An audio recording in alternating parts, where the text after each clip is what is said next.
झारखंड विधानसभा 2024 का रंग अब सर चढ़कर राजनीतिक पार्टियों पर बोलने लगा है।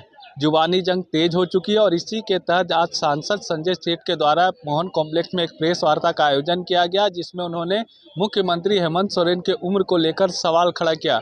उन्होंने कहा कि 5 साल में 7 साल एज उनका कैसे बढ़ गया, इसका मुख्यमंत्री को जवाब देना चाहिए।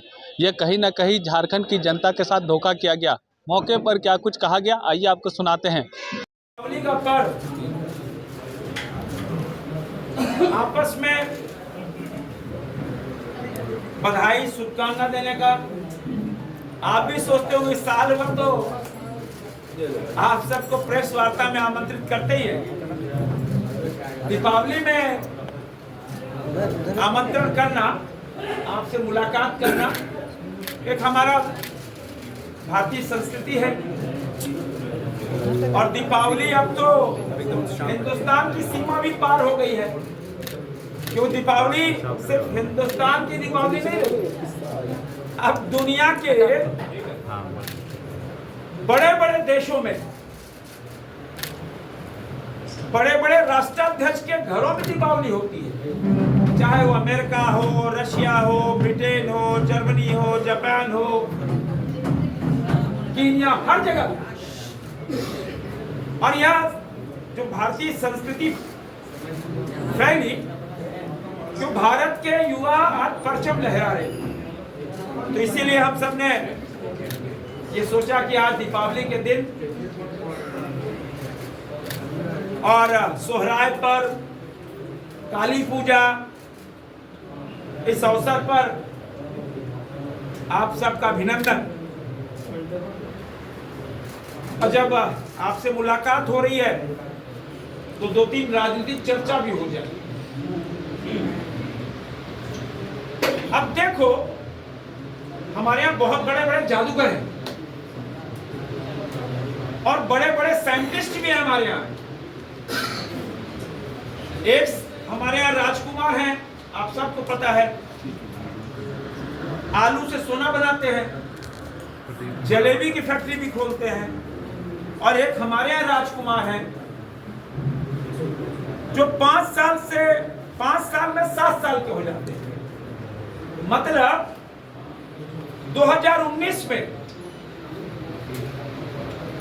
जो सेल्फ अटेस्ट करते हैं ना, सेल्फ अटेस्ट, हम शपथ दायर करते हैं, शपथ लेते हैं कि भाई मैं जो नॉमिनेशन पेपर पर लिख रहा हूं वो सत्य है, मैं गारंटी करता हूं। तो 2019 में हेमंत सोरेन जी ने जो नॉमिनेशन पेपर पे अपना जन्म तिथि लिखा और 2024 में जो लिखा, ये 5 सालों के अंतर में वो 7 साल बड़े हो गए। ये जादूगिरी, इतनी बड़ी जादूगिरी कि ईश्वर ही भौचक हो गए।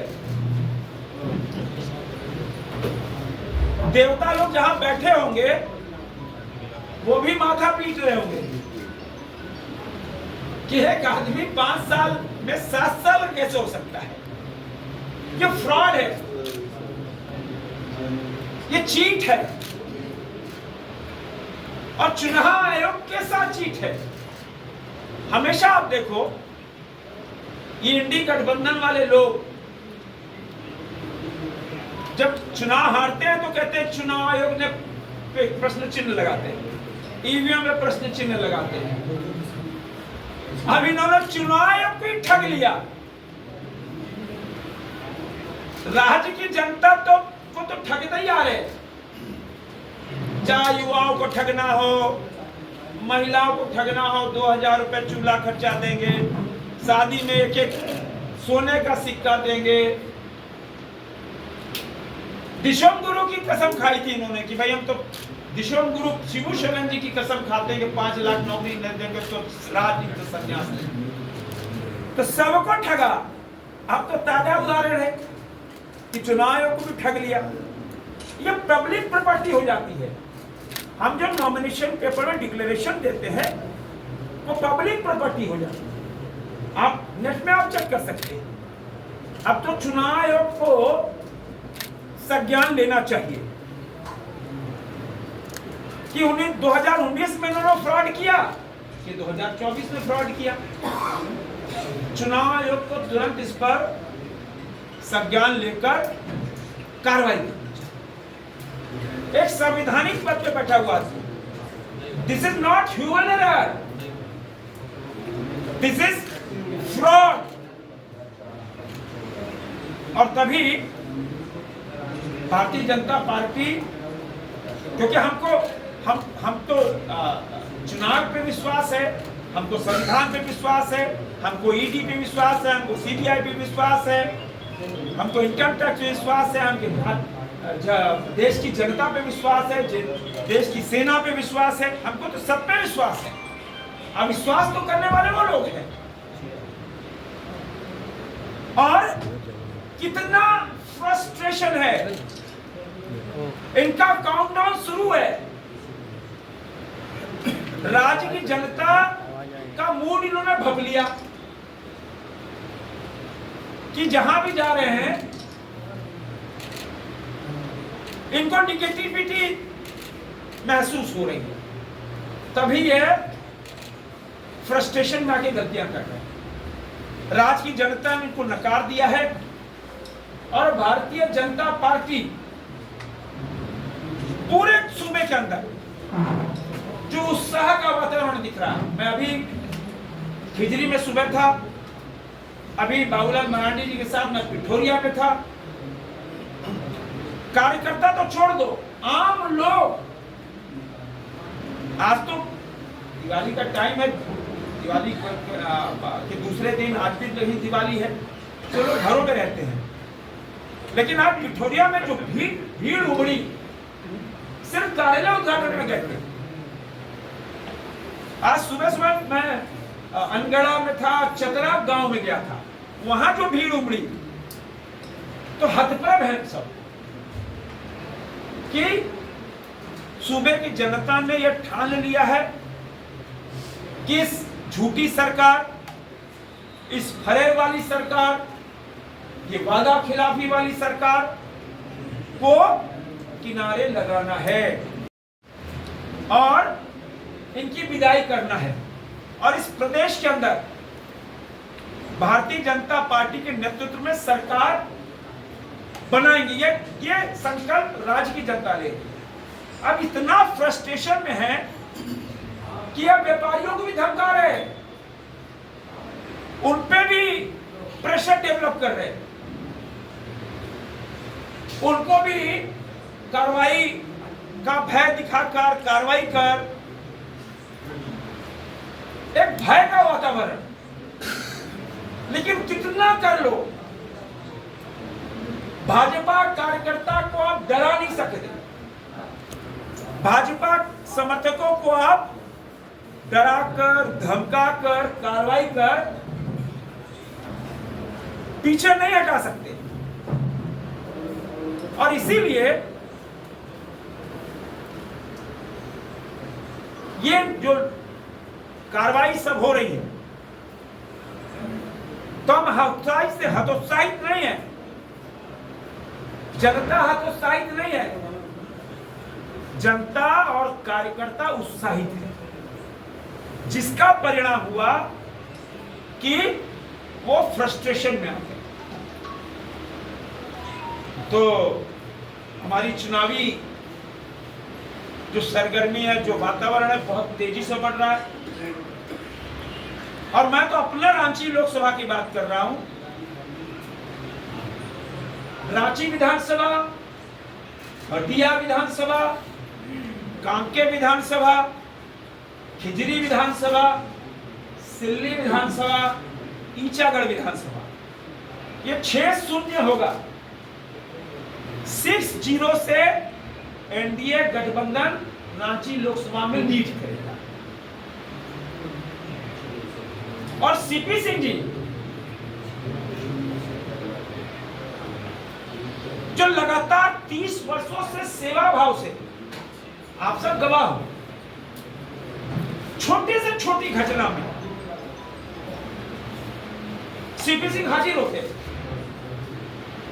24 घंटा फोन खुला रहता है, 2 बजे रात में भी उठाते हैं फोन। आप कोई घटना बता दो पिछले 30 सालों में, मैं चुनौती देता हूं कि रांची में कोई घटना घटी हो सीपी सिंह नहीं मौजूद, चाहे वो कोई घटना हो। अब सीपी सिंह घर घर के माने पारिवारिक सदस्य हो गए रांची में। शादी ब्याह मांगलिक कार्य कहीं कोई गमी हो, सीपी सिंह हाजिर है।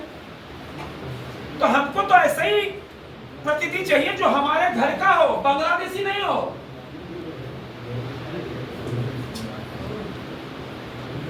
हमारे घर का बंदा हो, घर का बच्चा हो, न थका हुआ है, न रुका हुआ है, न फ्रस्ट्रेशन में है, और न सत्ता की लालसा भी है। और इसीलिए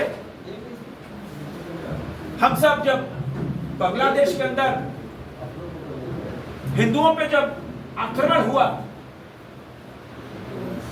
हिंदू मंदिर जलाए गए, तो पार्टी आगे आई, पार्टी ने विरोध किया। सीपी सिंह खुद अल्बर्ट एक्का चौक में जाकर बांग्लादेश का पुतला जलाया और मुखर रहे। लेकिन जो बांग्लादेश के रहने वाले हैं उन्होंने एक शब्द भी नहीं बोला।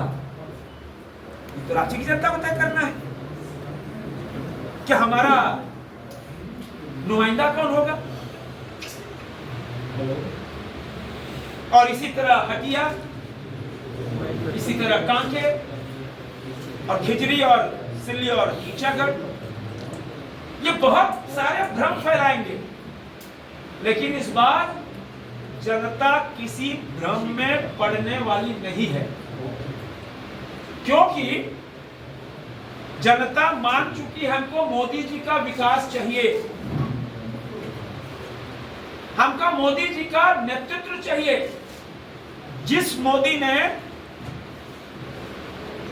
देश की तकदीर और तस्वीर बदल दी, अब जिस मोदी को पूरी दुनिया पलके बिछाकर आमंत्रण दे रही है, रशिया यूक्रेन का युद्ध समाप्त कराना हो, मोदी को बुलाओ। इजराइल अरब कंट्री में युद्ध समाप्त कराना हो, मोदी को बुलाओ। दुनिया में कोई घटना घट रही है, मोदी को बुलाओ। दुनिया में शांति स्थापित करना है, मोदी करेंगे। दुनिया में सौहार्द लाना है, मोदी करेंगे। तो मोदी दुनिया के डेवलपिंग आइकॉन, शांति के दूत बन गए। तभी जनता तैयार बैठी है, जो मोदी ने जो जो वायदे किए, एक एक वायदा पूरा किया। और जो हमारी पंच निष्ठा या पंच जो हमने वायदा किया, संकल्प लिया है, हम खरे उतरेंगे। और पहले ही कैबिनेट में हम गोगो दीदी योजना का 2100 रुपया 11 तारीख का पास करेंगे। पहले ही कैबिनेट पास करें। इन्होंने बालू को सोना बना दिया, भी जादूगर थे। हमने कहा हम 21 लाख घर हम राज्य की जनता को देंगे, बालू भी देंगे हम, बालू को जो इन्होंने सोना बना दिया। तो हम जो भी संकल्प ले रहे हैं, चाहे युवाओं को नौकरी 2,67,000 रिक्त पद पड़े हैं, इन्होंने वादा किया, कुछ नहीं किया। हम वादा कर रहे हैं कि 2,67,000 जो रिक्त पद है उसको पूरा करेंगे, और पहले ही उसमें एक साल में 1 लाख नौकरी देंगे, और पूरे 5 सालों में 5 लाख नौकरी देंगे। हम वायदा कर रहे हैं। केंद्रीय रक्षा राज्य मंत्री अभिषेक जी ने सारी बातों को रखने का काम किया है। इसको मैं दोहराना नहीं चाहता हूँ। रांची के अंदर आवाज नहीं आ रहा,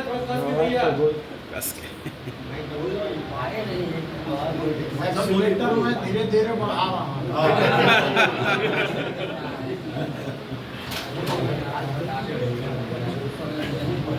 मैं रांची विधानसभा की बात कर रहा हूँ। रांची विधानसभा के अंदर रांची की जनता 13 नवंबर दिन बुधवार को पूरे परिवार के साथ कमल फूल का बटन दबाने के लिए उत्साहित हैं। मैं पदयात्रा भी कर रहा हूं, बैठ के भी कर रहा हूं। मैं एक ही आग्रह कर रहा हूं कि अपना वोट देने जाएं, पूरे परिवार के साथ जाएं। एक भी वोट घर में न बच जाए। यदि घर में बच गया, किसी कारणवश नहीं गया, तो वोट बर्बाद हो जाएगी। इसकी भी कीमत नहीं रहेगी। वोट देना, मतदान करना अधिकार भी है और कर्तव्य भी है। तो मैं आज के इस अवसर पर सिर्फ रांची की जनता को मैं इस बात के लिए दीपावली की शुभकामनाएं भी देता हूं और आने वाला छठ की भी शुभकामनाएं देता हूं और एक आग्रह करना चाहता हूं रांची की जनता से। छठ धूमधाम से करें। यदि बाहर भी जा रहे हैं छठ करने के लिए, बहुत से ऐसे लोग हैं जो अपने गांव जाते हैं, परिवार के साथ वहां पर छठ करते हैं। उनसे मेरा करबद्ध विनती है, करबद्ध प्रार्थना है कि 10 तारीख तक अवश्य लौट जाएं। एक आग्रह मेरा उनसे और भी होगा कि रांची वालों का तो प्रसाद मैं खाऊंगा ही, लेकिन जो गांव गए हैं उनका प्रसाद गांव से लेकर आए और मुझे अवसर दें वो प्रसाद खाने का। दूसरी बात यह है कि आज रांची के अंदर जहां जहां भी मैं घूम रहा, चाहे वो महिला हो या बुजुर्ग हो, चाहे युवा हो, सारे लोग एक ही बात बोलते हैं कि आपको आने की जरूरत क्या है। हम लोग तो पुराना वोटर हैं, हर समय भाजपा को वोट देते हैं और हमारे कार्यकर्ता क्या नारा लगाते हैं, गली गली में जाते हैं तो सीपी भैया आए हैं, गली गली बनवाए, और लोग दुष्प्रचार करता है। मैं चुनौती देता हूं, रांची के अंदर जिस गली में जाएंगे आप, सीपी सिंह का वोट आपको नजर आएगा। हाँ, अभी मैंने बालू के चलते, बालू उपलब्ध नहीं रहने के चलते, बालू ब्लैक होने के कारण लगभग 145 योजनाएं खिजगली में जाकर स्थान पर शिलान्यास किया है और अपने आवाज से भी लगभग 45 योजनाओं का मैंने शिलान्यास किया है। वे योजनाएं बालू उपलब्ध नहीं रहने के कारण कार्य प्रारंभ नहीं हो सका। सर, बालू उपलब्ध हो